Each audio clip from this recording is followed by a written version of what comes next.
Halo, selamat malam. Jumpa lagi dengan saya, Rinawati, masih dalam mata kuliah Analisa Proyek Sistem Informasi. Dan hari ini kita masuk ke dalam pertemuan yang ke-13, di mana pertemuan yang ke-13 ini akan membahas tentang manajemen pengadaan. Ya.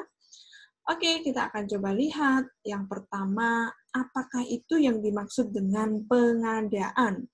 Dikatakan pengadaan itu merupakan satu proses untuk memperoleh barang ataupun jasa dari pihak di luar organisasi. Jadi, pengadaan ini untuk memastikan bahwa keperluan barang ataupun jasa itu bisa terpenuhi dengan baik gitu ya.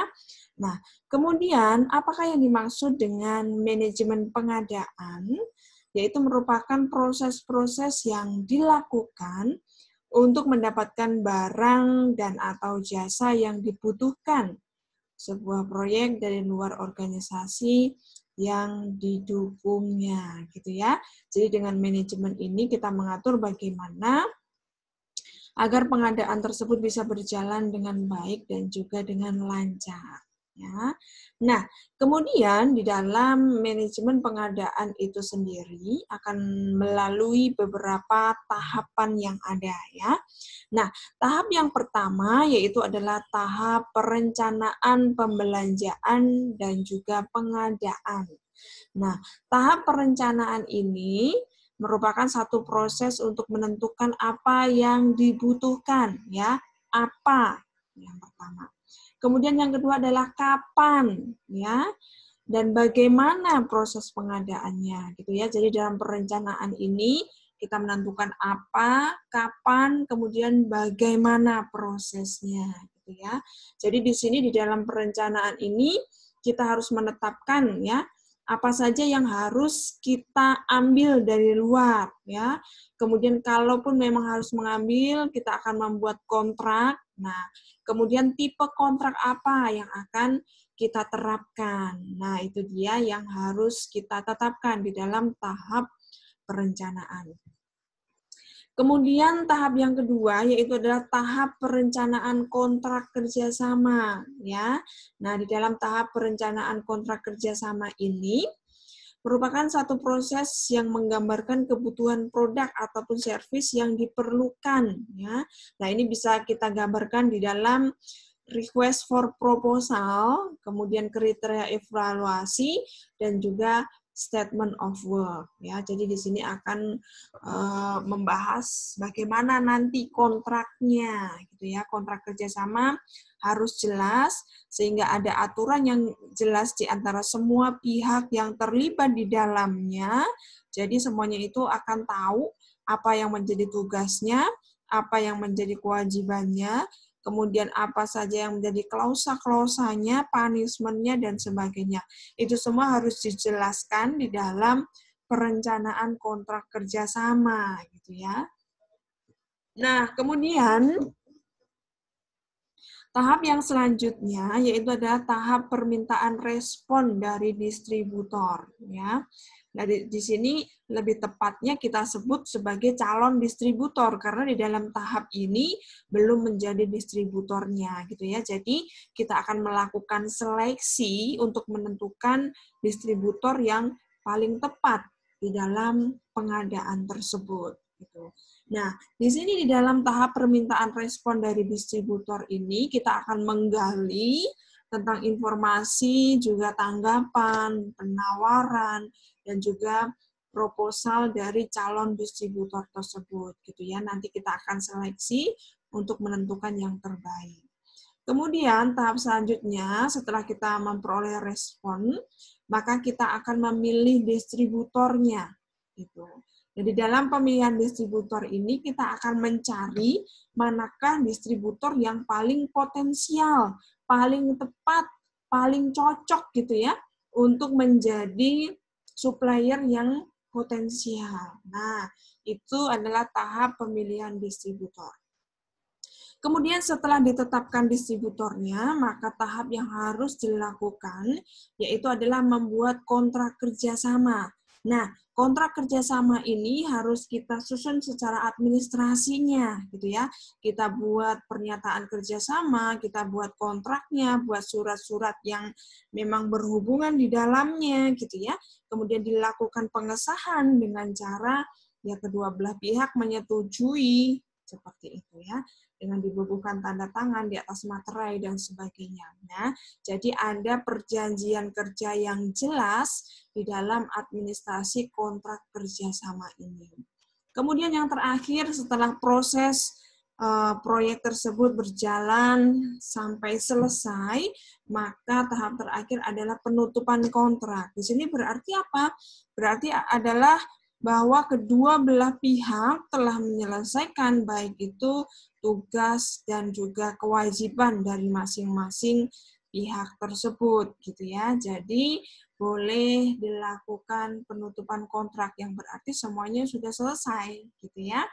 Nah, semua pihak yang terlibat di dalamnya itu sudah menyetujui dan sudah menerima hasil yang diserahkan, seperti itu. Nah, ini penggambarannya apakah di dalam setiap tahapnya yang menjadi inputnya, kemudian tools-nya, dan juga tekniknya, dan output-output yang dihasilkan dari setiap tahapan yang dilalui, gitu ya. Nah, kemudian coba kita lihat yang pertama yaitu adalah tentang rencana manajemen pengadaan. Ya. Nah, di dalam tahap rencana manajemen pengadaan ini, informasi yang harus ada di dalamnya yaitu adalah yang pertama tentang tuntunan tipe dari kontrak yang akan digunakan. Ya. Pilih dulu apa tipenya, gitu. Kemudian setelah tipe ini kita tetapkan, maka yang kedua yang harus kita lakukan yaitu adalah menetapkan template-nya, gitu ya. Jadi tetapkan template yang akan digunakan itu seperti apa. Sehingga dengan template ini akan memudahkan bagi semua pihak itu untuk mengerti, memahami, bahkan membuat dokumen-dokumen yang dibutuhkan. Ya. Kemudian tuntunan untuk membuat struktur work breakdown structure bagi supplier-nya, ya. Lalu peran dan tanggung jawab setiap anggota tim proyek. Jadi di sini harus ada definisi apa tugasnya, apa perannya dari semua stakeholder yang ada di dalam proyek tersebut, gitu ya. Kemudian tuntunan untuk menggunakan estimasi independen. Jadi kita akan membuat sebuah perhitungan gitu ya. Hitung-hitungan ini yang nantinya akan kita gunakan untuk melakukan evaluasi gitu ya. Ya. Jadi kita dengan estimasi ini kita akan mengukur kira-kira distributor tersebut memenuhi persyaratan ataukah tidak gitu ya. Kemudian saran di dalam pengelolaan multiple provider. Lalu proses untuk koordinasi keputusan pengadaan, lalu hambatan dan juga asumsi berkaitan dengan pembelanjaan dan perolehan.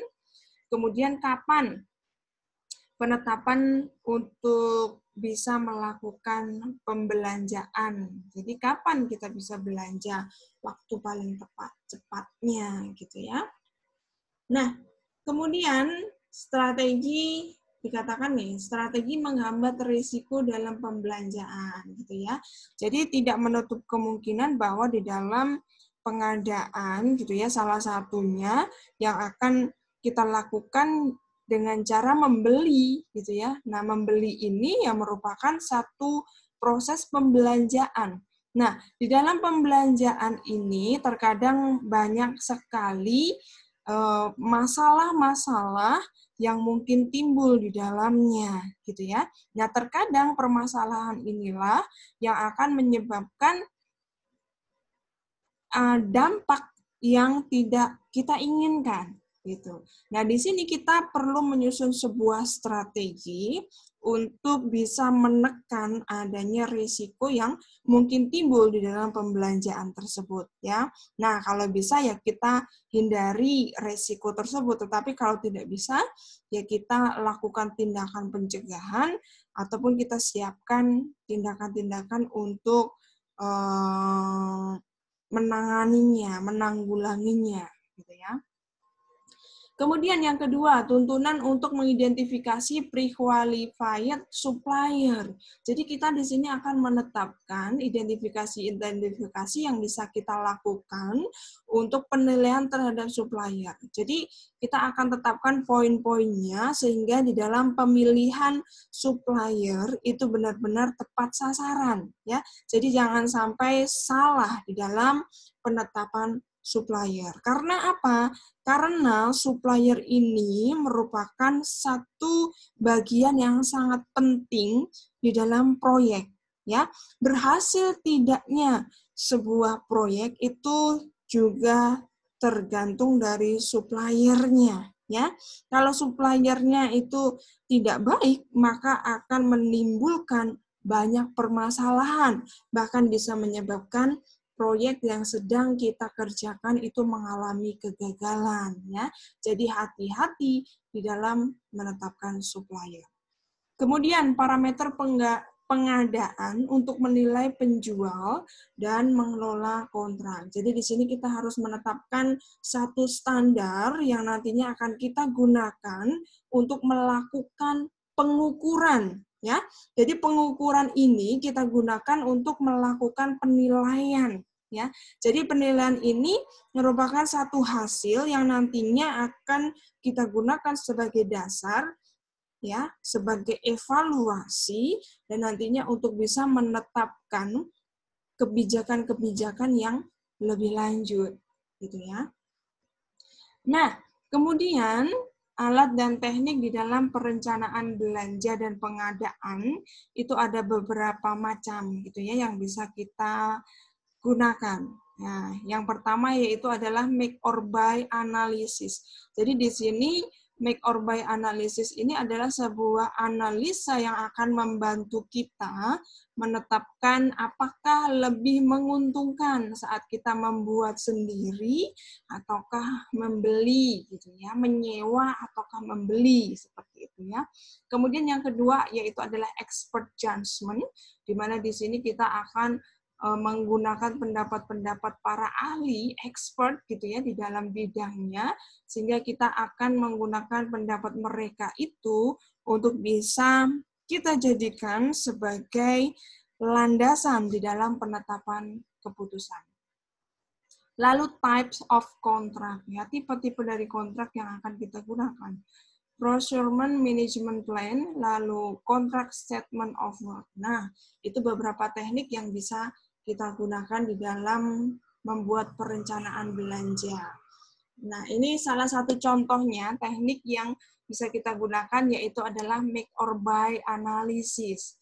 Nah, di sini merupakan teknik untuk menentukan apakah produk atau service yang kita akan gunakan itu lebih baik kita buat atau kita beli dari pihak ketiga, gitu ya. Jadi di sini akan kita ukur, ya, apakah lebih menguntungkan saat kita membeli, gitu ya, ataukah lebih menguntungkan saat kita buat sendiri, seperti itu.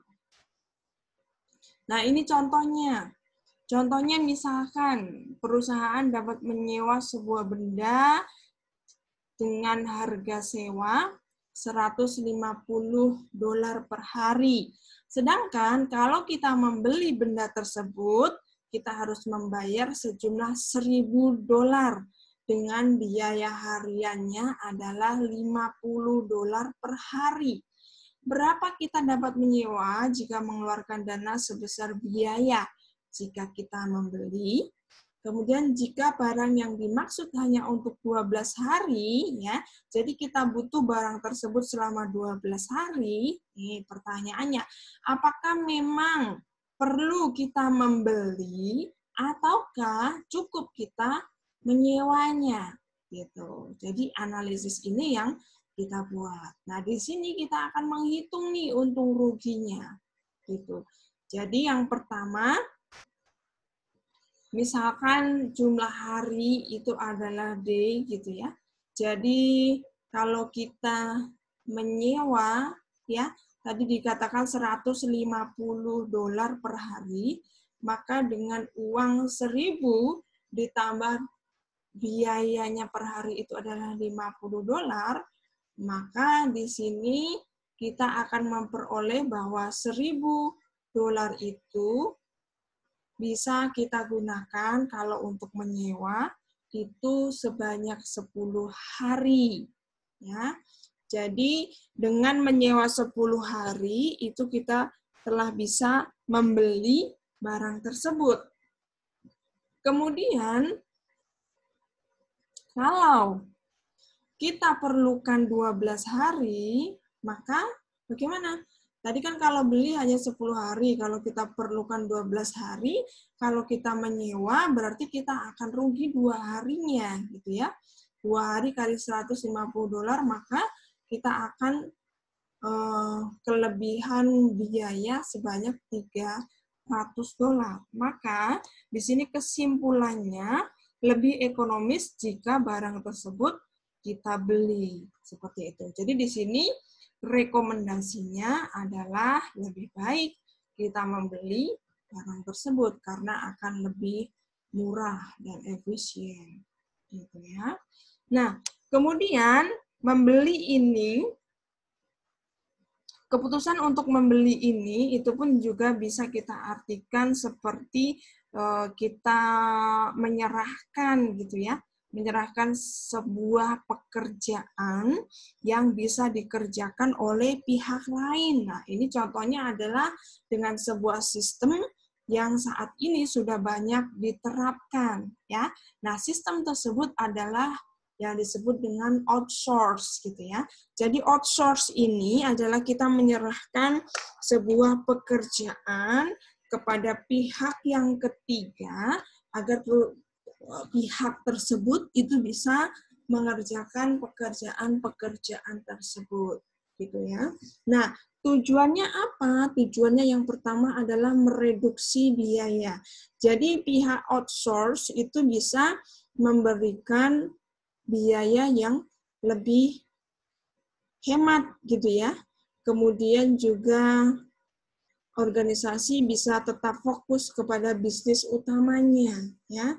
Kemudian mempermudah akses keterampilan dan juga teknologi, lalu mampu untuk memberikan fleksibilitas dan juga meningkatkan akuntabilitas ya. Jadi di sini pun juga ditetapkan kalau memang pihak ketiga ini dengan sistem outsourcing ini akan lebih memberikan keuntungan, maka yaitu tadi direkomendasikan untuk bisa menggunakan sistem outsource tersebut.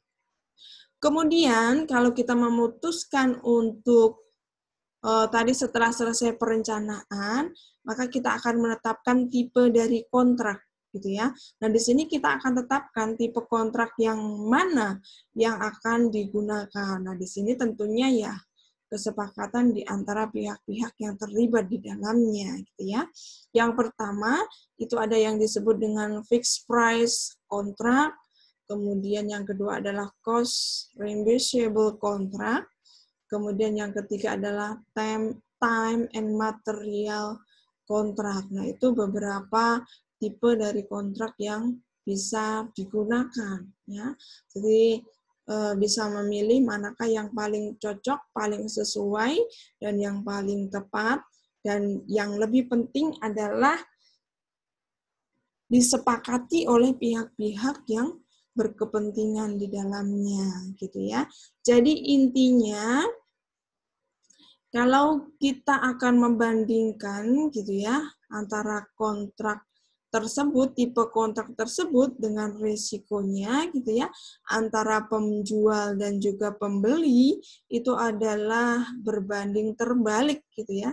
Jadi kalau risikonya tinggi bagi pembeli, otomatis kebalikannya nih bagi penjual.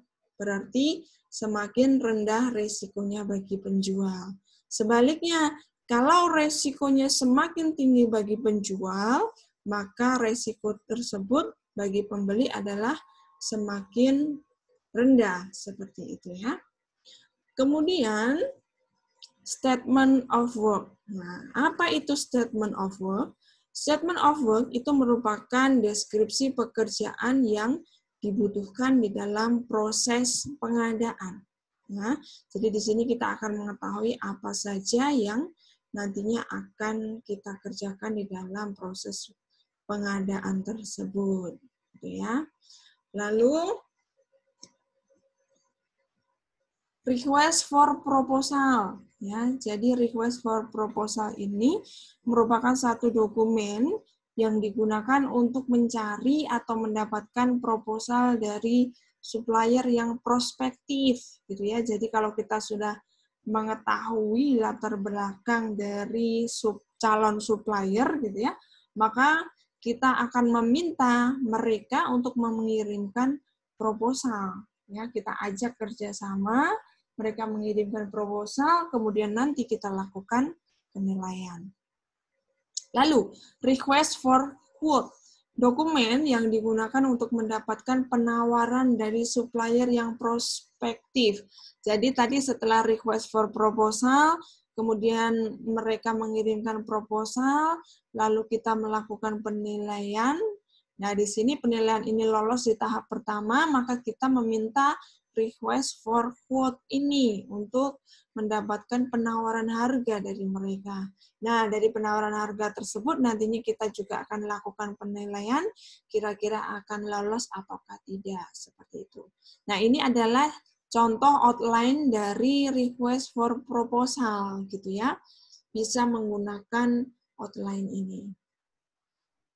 Nah, ini adalah contoh dari penilaian terhadap proposal yang masuk gitu ya. Jadi ada beberapa proposal yang ada, kemudian kita tetapkan apa saja kriterianya yang akan kita nilai, kemudian kita menetapkan bobotnya dari setiap kriteria tersebut, lalu kita akan menilai dari semua proposal yang masuk. Nah, dari sini nanti akan ketahuan nih siapakah yang nilainya paling tinggi. Seperti itu ya. Nah, kemudian ini adalah detailnya, gitu ya. Jadi di sini dari kriteria tadi, kemudian kita akan bagi ke dalam, kita akan menetapkan penilaiannya, gitu ya. Jadi di sini kita akan tetapkan berapa penilaian tertingginya, kemudian kita akan lakukan penilaian terhadap semua supplier yang kita seleksi. Ya. Nah, kemudian setelah kita menetapkan supplier terpilih, maka kita akan membuat sebuah kontrak dengan mereka, yang berarti bahwa kita lakukan satu kerjasama, kemudian dari kerjasama tersebut harus ada hitam di atas putihnya, gitu ya. Nah, itulah yang disebut dengan kontrak kerjasama.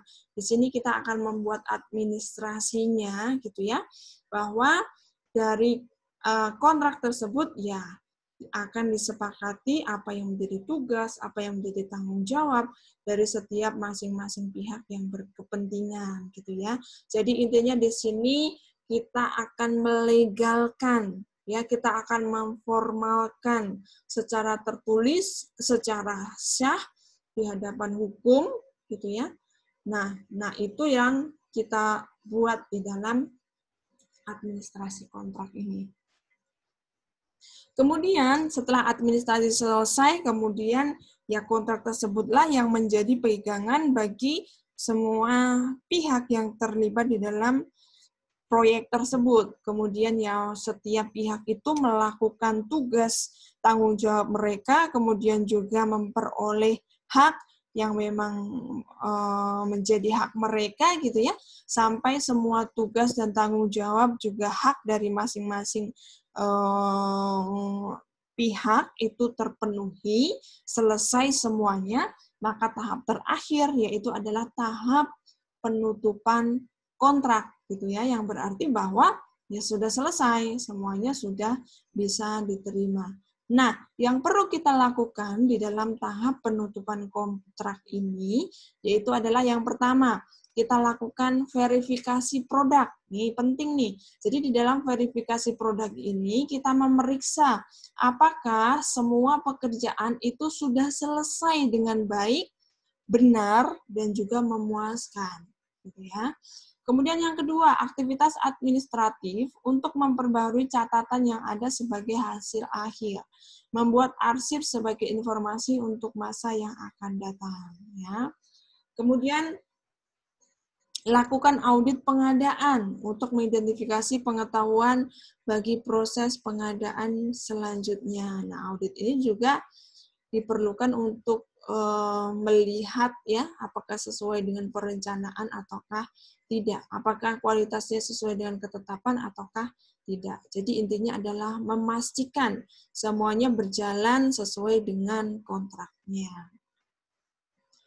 Nah, kemudian kalau kita mau melihat secara keseluruhan proses manajemen pengadaan ini gitu ya, bisa digambarkan dari tabel ini gitu ya, dimulai dari perencanaan pengadaan gitu ya.